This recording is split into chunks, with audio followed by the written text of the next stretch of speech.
اس لیے ڈاکٹر صاحب یہ کام کا نقطہ آغاز ہے، ہمیں بہت دور جانا ہے۔ ابھی ہم نے البانی کا تعاقب کرنا ہے، ابھی ہم نے ابن تیمیہ کا تعاقب کرنا ہے، ابھی ہم نے شوکانی کا تعاقب کرنا ہے، اور ابھی ہم نے جنت البقیع کے مدفونین کی قبروں کی پامالی کا بدلہ لینا ہے۔ ہمارے اہداف بڑے بلند ہیں۔ ابھی ہم نے صرف پاکستان نہیں، الجزائر سے لے کر مراکش تک البانی کے مظالم اور ابن تیمیہ کے فکری مظالم کا بدلہ لینا ہے۔ آپ نوجوان نہیں، آپ ہمارے شاگرد نہیں، میں آپ کو یہ خطاب دیتا ہوں کہ یہ نوجوان بزرگ نوجوان ہے، جو بزرگوں کا بھی مقتدی اس وقت بن سکتا ہے۔ ہم اس کو فکری قائد مانتے ہیں، ہمیں فخر ہے اس کی قیادت پر۔ ہم تحقیق کے میدانوں میں، ہم نظریہ کے میدانوں میں تعاقب کریں گے اور ہم جنگ لڑیں گے۔ البانی کے زہریلے اور مسموم نظریات کا پوری دنیا میں ہم تعاقب کریں گے، اور علی حجویری کے مزار اقدس کی قسم، ہم اس وقت تک یہ علماء کا جلالی قافلہ چین نہیں لے گا جب تک ہم گستاخان رسول کے فتنہ کو بے حبن سے اکھاڑ کر پھینک نہیں دیتے۔ تو آخر میں ڈاکٹر صاحب کے لیے ایک دعا کر کے اپنی تقریر کو ختم کرتا ہوں۔ یا الہی کل کے آصف کو بنا کل کے رضا، یا الہی کل کے آصف کو بنا کل کے رضا، دشمنان دین یہ نہ سمجھیں رضا جاتا رہا۔ اب محترم مقام جناب قبلہ سید عرفان شاہ صاحب مشہدی صاحب خطاب فرمائیں۔ الحمدللہ الذی لا مانع لحکمہ ولا ناقض لقضائہ، والصلاة والسلام علی سید انبیائہ وسند اولیائہ واحبابہ المعارضین لأعدائہ، اما بعد فاعوذ باللہ من الشیطان الرجیم، بسم اللہ الرحمن الرحیم۔ فلولا نفر من كل فرقة منهم طائفة ليتفقهوا في الدين ولينذروا قومهم إذا رجعوا إليهم لعلهم يحذرون۔ صدق الله العظيم۔ إن الله وملائكته يصلون على النبي يا أيها الذين آمنوا صلوا عليه وسلموا تسليما۔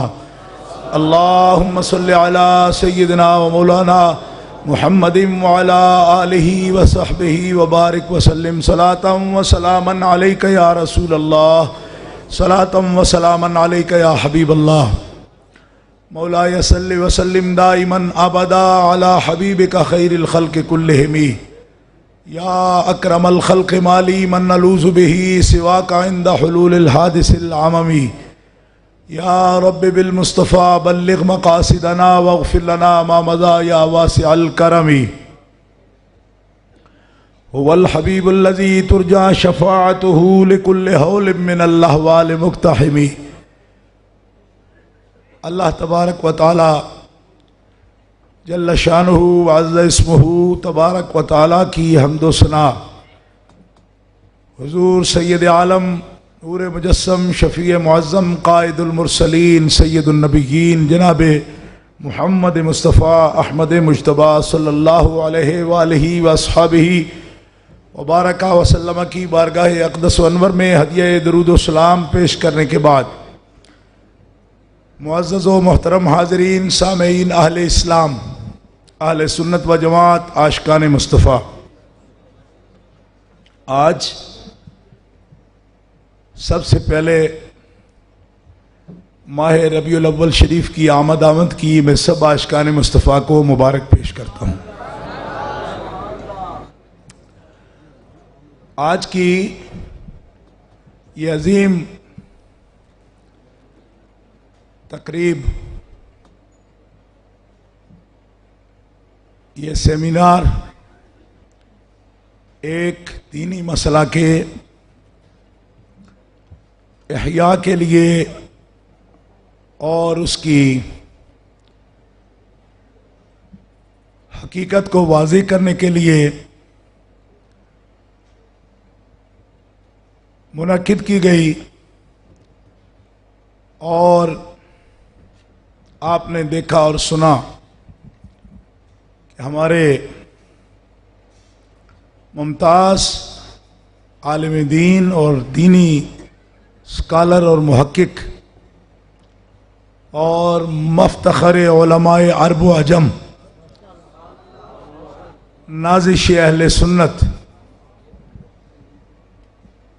اور عظیم مصنف محقق مدرس مفتی خطیب اور عصر حاضر میں علماء حق کی آبرو حضرت علامہ مولانا ڈاکٹر محمد اشرف آصف جلالی بلغہ اللہ تعالی الی ذروۃ الکمال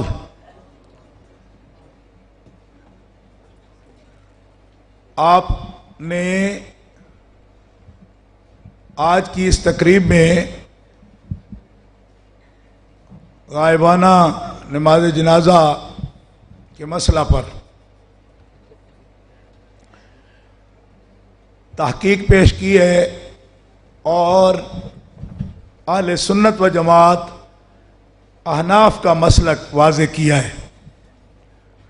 میں چونکہ آج دیگر ایک دو تقریبات میں وعدہ کر چکا تھا، حضرت سے بھی میرا وعدہ تھا کہ میں ضرور حاضری دوں گا، اور جو کچھ انہوں نے فرمایا وہ پریس سے میرے پاس مقالہ پہلے پہنچا ہے، میں نے پورا پڑھا ہے اور خاص خاص مقامات سے تو بالکل غور سے دیکھا ہے۔ سب سے پہلے میں تنظیم المدارس اہل سنت پاکستان کے ناظم اعلیٰ اور ہمارے ممتاز عالم دین اور قائد ڈاکٹر محمد سرفراز احمد نعیمی صاحب مدظ اللہ کا اور حضرت علامہ مولانا قاضی محمد مظفر اقبال صاحب رضوی دامت برکاتہم العالیہ اور حضرت علامہ مولانا خادم حسین صاحب رضوی دامت برکاتہم سنت پر راضی ہے، تب ایسی قیمتی موتی رب نے ہماری جماعت میں پیدا فرمائے، اور میں ان کی تحقیق کی ان کو داد دیتا ہوں اور ان سے توقع رکھتا ہوں۔ میں نے ان کی کتاب پر تبصرہ کرتے ہوئے بھی یہ کہا تھا، آج پھر کہتا ہوں کہ جب کسی شخص کو اللہ تعالیٰ غیر معمولی صلاحیت دیتا ہے تو اس سے کام بھی غیر معمولی لیتا ہے۔ اس لیے ڈاکٹر صاحب یہ کام کا نقطۂ آغاز ہے، ہمیں بہت دور جانا ہے۔ ابھی ہم نے البانی کا تعاقب کرنا ہے، ابھی ہم نے ابن تیمیہ کا تعاقب کرنا ہے، ابھی ہم نے شوکانی کا تعاقب کرنا ہے، اور ابھی ہم نے جنت البقیع کے مدفونین کی قبروں کی پامالی کا بدلہ لینا ہے۔ ہمارے اہداف بڑے بلند ہیں۔ ابھی ہم نے صرف پاکستان نہیں، الجزائر سے لے کر مراکش تک البانی کے مظالم اور ابن تیمیہ کے فکری مظالم کا بدلہ لینا ہے۔ آپ نوجوان نہیں، آپ ہمارے شاگرد نہیں، میں آپ کو یہ خطاب دیتا ہوں کہ یہ نوجوان بزرگ نوجوان ہے، جو بزرگوں کا بھی مقتدی اس وقت بن سکتا ہے۔ ہم اس کو فکری قائد مانتے ہیں، ہمیں فخر ہے اس کی قیادت پر۔ ہم تحقیق کے میدانوں میں، ہم نظریہ کے میدانوں میں تعاقب کریں گے اور ہم جنگ لڑیں گے۔ البانی کے زہریلے اور مسموم نظریات کا پوری دنیا میں ہم تعاقب کریں گے، اور علی حجویری کے مزار اقدس کی قسم، ہم اس وقت تک یہ علماء کا جلالی قافلہ چین نہیں لے گا جب تک ہم گستاخان رسول کے فتنہ کو بے خود پن سے اکھاڑ کر پھینک نہیں دیتے۔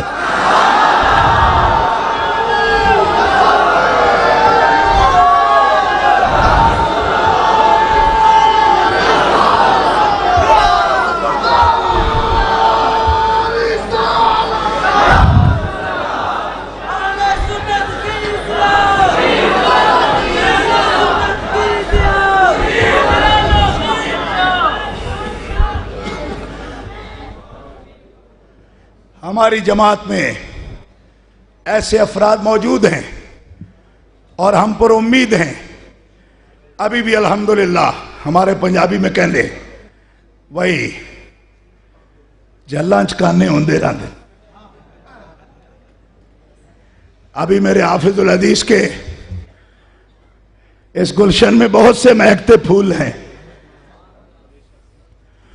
اور یہ انہوں میں ایک بڑا گلے سرسبد ہیں. ہمیں ان پر فخر ہے. ہمارے جتنے بھی زندگی کے سانس ہیں ہر سانس پر ہم اس نوجوان کی تائید بھی کریں گے, اس کے لیے بنیاد بھی بنیں گے, اور میں خوشی محسوس کروں گا کہ ان کا جو بھی کام ہو وہ مجھے آگاہ رکھتے ہیں اور اس آگاہی پر ہمیشہ میرے دل سے دعائیں نکلتی ہیں. الحمدللہ کہ اہل سنت کا مستقبل روشن ہے اور اس نوجوان کی ہر سانس میں اللہ نے اہل سنت کے لیے بہت سی برکات رکھی ہیں, اور علماء کا یہ فخر ہے, صلحاء کا فخر ہے, علماء عرب و عجم کا فخر ہے. اور میری دعا ہے کہ اللہ ان کے اوقات میں بہت برکتیں فرمائے, اللہ انہیں نظر بد سے محفوظ رکھے, اور اللہ ان کی دراز زندگی فرمائے, اور ان کے ذہن کو ایسے ہی زرخیز رکھے, اور ایسے ہی مہکتے پھول یہ تحقیقات کے لیے پیش کرتے رہیں. اور آخر میں اپنی طرف سے مفتی اعظم ہند رحمۃ اللہ تعالی علیہ کی عادت کریمہ کے مطابق حضرت محدث اعظم رحمۃ اللہ علیہ نے, مولانا محمد سردار احمد رحمۃ اللہ علیہ نے منظور نعمانی کو چت کیا تو مفتی اعظم ہند رحمۃ اللہ علیہ نے ان کے لیے بہت سے انعامات فرمائے. میں کبھی بھی اس قابل نہیں ہوں, میں اصل میں بکی شریف کا بھی گدی نشین نہیں ہوں. اکثر لوگ یہ سمجھتے ہیں کہ یہی بکی شریف ہے. بکی شریف میں نہیں ہوں, میں بکی شریف کی خاک کا ایک معمولی ذرہ ہوں. وہاں بڑے بڑے مشائخ ہیں, حضرت کے جانشین میرے بڑے بھائی ہیں, لیکن میں ایک اپنا جو تڑپ رکھتا ہوں نظریہ اعلیٰ حضرت کے ساتھ اور امام اعظم ابو حنیفہ کے ساتھ, ایک ادنا سا تحفہ, اس لیے کہ کوئی نئی کتاب آئے گی, کوئی نئے دلائل آئیں گے, اور کوئی نیا باب کھلے گا سرکار کی عظمتوں کا, اور نئے ولولے کے ساتھ, نئے جذبے کے ساتھ. اس وقت دو بزرگوں کی طرف سے, ایک میں اپنے ابا جان حضرت حافظ الحدیث رحمت اللہ علیہ کی طرف سے 1,00,000 روپیہ حضرت کے لیے بطور تحفہ پیش کرتا ہوں, اور 1,00,000 روپیہ میں حضرت داتا گنج بخش کے اس آستانے کا خادم سید ہونے کے ناطے یہاں کئی تقریبات میں نے یہاں آخری دعا بھی کرنے کا مجھے شرف حاصل ہوا اس عرس شریف میں. اور آپ کو یہ معلوم ہوگا کہ میرا یہاں 15 دن آنا صرف داتا صاحب کے عرس کے لیے اور حضور میاں صاحب کے عرس کے لیے میں آیا ہوں. تو 1,00,000 روپیہ یہاں اجتماع منعقد کرنے پر میں حضرت داتا گنج بخش کے قدموں سے بھی ان کو خالی نہیں بھیجنا چاہتا. روحانی فیض تو وہ دے ہی رہے ہیں, لیکن ان کے دروازے سے داتا گنج بخش کے نام پر 1,00,000 روپیہ بطور تحفہ, یعنی اس مجلس میں 2,00,000 روپیہ میں حضرت کو دینی تحقیقات کے لیے ان کے لیے ذاتی طور پر پیش کرتا ہوں. وہ چاہے تو کتابیں خریدے یا چاہے تو جو مرضی کریں اس سے. اور سچی بات یہ ہے کہ اتنے بڑے اجتماع میں یہ ان کا ادارہ صراط مستقیم ہے اور ان کے دروس ہیں, آپ سے رابطہ ہے. میں آپ کو دیکھ کر میرا کلیجہ اتنا بڑا ہو گیا, یقین فرمائے مجھے بہت حوصلہ ہو گیا. بڑا دل جلتا تھا کہ لوگ صرف حکیں سنتے ہیں اور سنگیت سنتے ہیں. اب تحقیق سننے بھی اگر آپ لوگ آنے لگے ہو تو مجھے لگنے لگا ہے کہ ہم زندہ ہو گئے. آپ پر بھی بڑی خوشی ہے مجھے, ایک فقیر غریب سید ہوں میں آپ پر بھی خوش ہوں. اور پھر میں ہاتھ جوڑ کر ان کا شکریہ علماء اہل سنت کا ادا کرتا ہوں کہ آج اتنے چھوٹے چھوٹے طبقے ہمارے بن گئے ہیں کہ وحدت کی کوئی صورت نظر ہی نہیں آتی. میں ان کی عظمت کو جتنا بھی سلام پیش کروں کم ہے کہ ان لوگوں کے دلوں میں بڑی جگہ ہے. اور اگر آپ اسی طرح کشادگی کا مظاہرہ فرماتے رہے تو وہ دن دور نہیں, ایک ایک بابی جٹ کے مارا گیا سی. رب سچے دی سو مینوں انج جوڑ مار کے نہ مارے تے آکھے سید دا پتر ہی نہیں سی. وآخر دعوانا نعرہ تکبیر, نعرہ. اب میں جس شخصیت کو دعوت دینے چلا ہوں نام کی ممانعت ہے, لیکن ان کا آنا خود اپنا تعارف ہے. مجلس علماء نظامیہ کے امیر ہیں، میں ان سے گزارش کروں گا کہ تشریف لائیں اور آ کر اپنے خیالات کا اظہار فرمائیں۔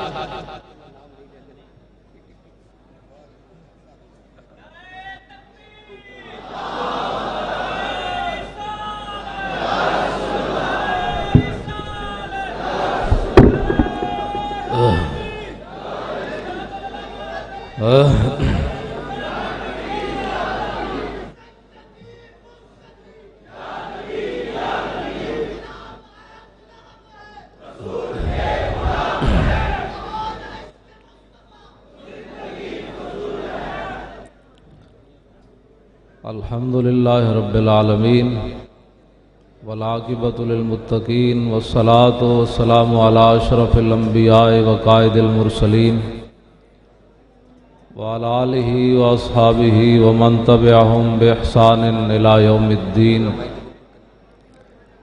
اما بعد فاعوذ باللہ من الشیطان الرجیم، بسم اللہ الرحمن الرحیم۔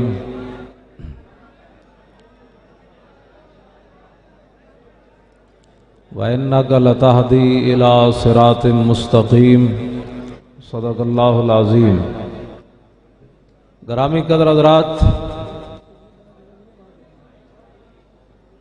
جہاں بھی آپ حضرات کو جگہ ملے تشریف رکھیں، انتظامیہ سے مت الجھیں، یہ ہمارے نظم و ضبط کا جو ہے وہ امتحان ہے، آپ حضرات ان کی بھی مجبوری ہے، جہاں بھی جس کو جگہ ملے وہ تشریف رکھے۔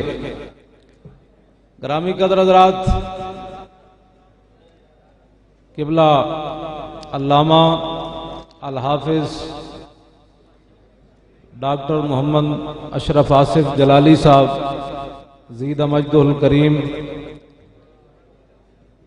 ادارہ صراط مستقیم کے آپ بانی ہیں اور آپ حضرات کے سامنے جلوہ فرما ہیں۔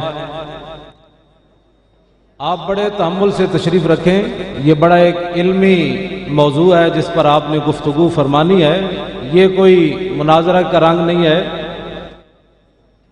ایک مسئلے کی وضاحت مقصود ہے، کسی کو زیر کرنا مقصود نہیں ہے۔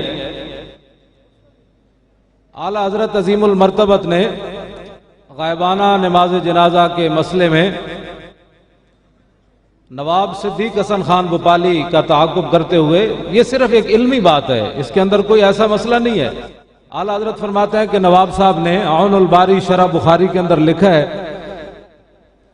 کہ نبی علیہ الصلوۃ والسلام نے حضرت نجاشی کا جنازہ پڑھایا مدینہ منورہ میں، اور حضور علیہ السلام نے قبلہ کی جانب منہ کیا، تو نواب صاحب جن کے بارے میں مولانا عبدالحی لکھنوی صاحب نے کہا تھا کہ العروج بالفروج، یہ اہل علم اس کا معنی اچھی طرح سمجھتے ہیں۔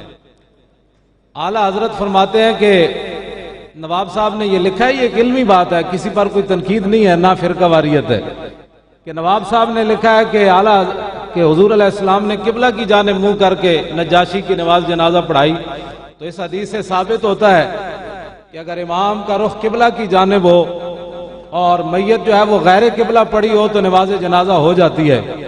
اعلیٰ حضرت فرماتے ہیں کمال ہے، آپ نے شرح بخاری لکھی ہے، آپ کو اتنا بھی نہیں پتا کہ مدینہ منورہ سے جنوب کی جانب قبلہ ہے اور حبشہ بھی جنوب کی جانب ہی ہے۔ تو آخر میں ڈاکٹر صاحب کے لیے ایک دعا کر کے اپنی تقریر کو ختم کرتا ہوں۔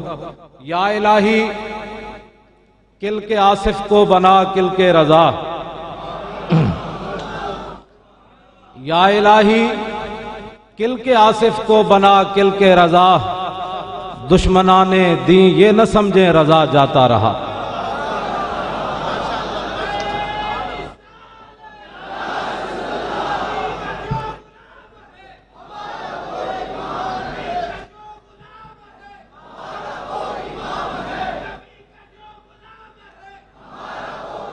کہ کسی کے دل پر اگر مہر لگی ہے اور وہ ختم علی قلوبہم کا اگر مصداق اگر ہے، تو اس کے علاوہ اب کسی کے ذہن کے اندر کوئی خدشہ باقی نہیں رہ گیا۔ اس پر مزید کچھ کہنا بھی تحصیل حاصل ہے یا لا حاصل ہے، اس لیے میں سمجھتا ہوں کہ آج کا یہ پروگرام ان کے لیے بھی نماز جنازہ غائبانہ ہی ہوگا.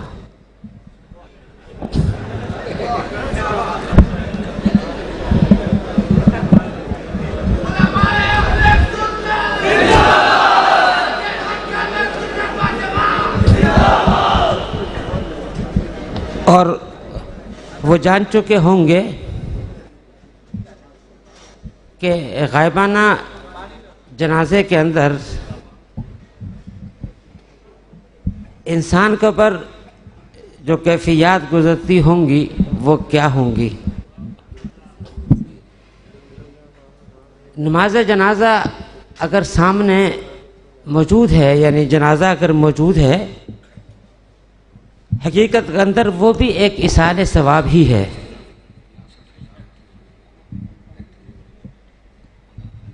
اور اگر موجود نہیں ہے وہ بھی ایصال ثواب ہے. تو وہ ایصال ثواب سے بھی انکار نہیں کر سکتے.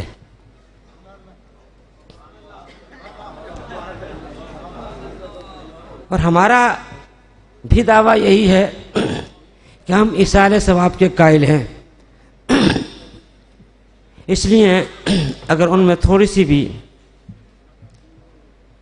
حمیت باقی ہے تو آئندہ سے وہ اس امر کا اظہار کر دیں کہ ہم بھی ایصال ثواب کو اب مانتے ہیں، چاہے وہ کسی بھی انداز سے کیوں نہ ہو. اگر وہ یہ مان لیتے ہیں تو میں سمجھتا ہوں کہ آج کے اس اہم علمی محفل اور مجلس کا جو مقصد ہے وہ ہمیں حاصل ہو جاتا ہے. ابھی آپ نے ایک بہت بڑے عظیم استاذ کے تلمیذ خاص کی گفتگو کو سنا ہے، اور جب وہ خود استاذ محترم تشریف لائیں گے تو پھر آپ اندازہ کر سکتے ہیں کہ یہ کس قدر عظیم فیضان ہیں محدث کبیر کا، جو آج بھی رواں دواں ہے اور انشاءاللہ آئندہ بھی رواں دواں رہے گا. سب سے پہلے مفکر اسلام شیخ الحدیث حضرت علامہ ڈاکٹر محمد اشرف آصف جلالی صاحب دامت برکاتہم العالیہ، بانی ادارہ صراط مستقیم پاکستان، آپ کو میں مبارکباد پیش کرتا ہوں اپنی پوری ٹیم کی طرف سے. اور ہمارے جتنے مہمان، معزز مہمان، اسٹیج پر علماء کرام تشریف فرما ہیں، مشائخ اعظام تشریف فرما ہیں، ادارہ صراط مستقیم پاکستان لاہور کی جانب سے ان کا میں شکریہ ادا کرتا ہوں، اور خصوصاً آپ تمام حضرات کا کہ آپ نے ہماری توقع سے زیادہ محبت کا اظہار فرمایا ہے. میں شکریہ کے ساتھ ایک دو باتیں آپ کی خدمت میں عرض کرنا چاہتا ہوں. آج کا یہ خوبصورت سیمینار اس بات کا تقاضا کرتا ہے کہ ہم ادارہ صراط مستقیم پاکستان کے کام کو لاہور میں داتا صاحب رحمۃ اللہ علیہ کی نگری میں اتنا منظم کر دیں کہ جس طرح آج آپ محبت کے ساتھ یہاں تشریف فرما ہے نا، ایک اس سے بڑا پروگرام اور بڑا عالی شان پروگرام مینار پاکستان کے سائے میں بھی ہونا چاہیے. کیا خیال ہے آپ کا؟ نہیں، اتنی ڈھیلی انشاءاللہ سے کام نہیں چلنا. نہیں، ابھی بھی نہیں. آپ ذرا جذبے کا اظہار فرمائیں. نورانی صاحب رحمۃ اللہ تعالیٰ علیہ کے وصال کے بعد قوم پریشان تھی. یہ آپ سیاسی وہ نظریہ نہ سمجھے کہ میں کوئی سیاسی بات کر رہا ہوں. نورانی صاحب رحمۃ اللہ تعالیٰ علیہ کے وصال کے بعد اہل سنت پریشان تھے کہ یار کوئی بندہ ہی نہیں ہمارے پاس، کہاں جائیں. لیکن اللہ تعالیٰ نے انشاءاللہ یہ ہر دور میں اللہ والے دنیا میں آتے رہتے ہیں اور وہ پھر کام بھی کرتے ہیں. تو ڈاکٹر صاحب کو اللہ تبارک و تعالیٰ نے بڑی خوبیوں سے نوازا ہے. تو ہماری قوم تھوڑی جذباتی ہے، جذباتی قوم ہے، نعرے بہت لگاتے ہیں، کام کم کرتے ہیں. میرا اعلان کیا محمد علی صاحب نے کہ میں کنوینئر ہوں، میں نے تو کچھ بھی نہیں کیا، بالکل کچھ بھی نہیں کیا. میں اپنے ان ساتھیوں کا شکریہ ادا کرتا ہوں. مجھے آصف صاحب نے کہا کہ نام نہیں لینا، اگر کسی کا نام رہ گیا تو مشکل ہوگی، پھر وہ ناراض ہو جائے گا. میرا خیال ہے کہ کام کریں گے تو ناراضگی ختم ہو جائے گی. ہیں جی, جن جن دوستوں نے کام کیا ہے لاہور میں, دل خوش ہو گیا آج, یقین پوچھیں آج بہت دل خوش ہوا. ہیں جی, یہ محبت والے چہرے دیکھ کے نا دل بھی خوش ہو رہا ہے, اور منزل نظر آ رہی ہے, منزل انشاءاللہ منزل نظر آ رہی ہے. مولانا خادم صاحب دامت برکاتہم العالیہ جو فکری گفتگو فرماتے ہیں نا, تو مجھے جب حضرت قبلہ ڈاکٹر صاحب نے لاہور کی ذمہ داری دی تو میں نے حضرت سے فون پہ عرض کیا کہ یہ تو بہت بڑی ذمہ داری ہے, میں تو نالائق آدمی ہوں. تو حضرت نے مجھے فرمایا کہ پورے لاہور میں, داتا کی نگری میں, اگر یہ آپ کو اعزاز ملا ہے تو یہ ڈاکٹر صاحب کی نظر تھی تو آپ کا انتخاب ہوا ہے. تو میں نے کہا آپ نے دعا بھی کرنی ہے اور تعاون بھی فرمانا ہے. صفدر صاحب قبلہ, قاضی صاحب قبلہ, قاضی صاحب مجھے ملے, فرمانے لگے اب کوئی وار ہونا چاہیے, وار. اور ان کا وار پتہ کیا ہوتا ہے؟ فاروق اعظم رضی اللہ تعالیٰ عنہ کا جیسے مزاج تھا نا, ان کا یہ مزاج ہے کہ وار کیسا ہونا چاہیے, منافقوں کی گردنیں اڑ جانی چاہیے. یہ وار کے مطلب ہے, یہ نہیں ہے کہ بس ہم ٹھوس ہو کے بیٹھ جائیں. ہیں جی, تو میں زیادہ باتیں نہیں کرنا چاہتا. ڈاکٹر صاحب قبلہ آپ سے بات فرمائیں گے, تو وہ جو آپ کا مقالہ ہے نا وہ انشاءاللہ چھپ چکا ہے, وہ آپ کو تقسیم کیا جائے گا. سی ڈی بھی ملے گی, آڈیو کیسٹ بھی ملے گی. اب ہم نے پتہ کیا کرنا ہے, یہ ادارہ صراط مستقیم پاکستان بننے سے پہلے ڈاکٹر صاحب قبلہ سے میں نے عرض کیا تھا کہ میری خواہش ہے, اور انشاءاللہ ہمارے بزرگوں کی بھی, میرے یہ پیش رو کی بھی خواہش ہے بزرگوں کی, کہ جس طرح آپ یہاں محبت کے ساتھ تشریف لائے ہیں نا, میری خواہش ہے کہ شادی حالوں میں بھی آپ کا درس ہو رہا ہے ڈاکٹر صاحب قبلہ کا, مساجد میں بھی ہو رہا ہے, مدارس میں بھی ہو رہا ہے. تو اگر ایسا ہو جائے, کاش ایسا ہو جائے, اور اللہ تعالیٰ انشاءاللہ یہ کرے گا, ایسا ہوگا کہ داتا صاحب رحمۃ اللہ علیہ کی مسجد شریف کے اندر بھی درس ہو. کیا خیال ہے آپ کا؟ یہ بہت ضروری کام ہے. یہ ابھی انشاءاللہ ہم بہت جلد حضرت قبلہ مولانا خادم حسین رضوی صاحب دامت برکاتہم العالیہ, صفدر صاحب قبلہ اور قاضی صاحب قبلہ یہ ہمارے ساتھ ہوں گے. ان کی سرپرستی میں اس پروگرام کو ہم انشاءاللہ فائنل کریں گے کہ داتا صاحب رحمۃ اللہ علیہ کی مسجد شریف کے اندر ڈاکٹر صاحب قبلہ کا درس ہو, اور یہاں جو اہل محبت جو داتا صاحب کی چوکھٹ پہ حاضری دیتے ہیں نا, ان کو پھر روحانیت کا بھی سبق ملے اور سنیت کا بھی درس ملے. تو آپ اسی محبت کے ساتھ تشریف لائیں گے انشاءاللہ. ہیں جی, اور پھر اب اس کے بعد کیا کرنا ہے, ہم نے یونٹ سازی کرنی ہے پورے لاہور کے اندر. میرا ویسے یہ ارادہ ہے کہ آپ اتنا منظم کر دیں نا ادارے کو کہ پھر اس کے بعد جب انتخاب ہو تو بڑے اچھے لوگ آگے آئیں, بڑے اچھے لوگ, کام کرنے والے لوگ آئیں. تو کیا خیال ہے آپ کا؟ آپ کوشش کریں گے نا اپنے حلقوں میں جا کے؟ ہیں جی, اپنے حلقوں میں جا کے اپنے ادارے کو منظم کرنا ہے, اس کی رکنیت سازی کرنی ہے, اس کی تنظیم سازی کرنی ہے, پھر فائدہ پہنچے گا.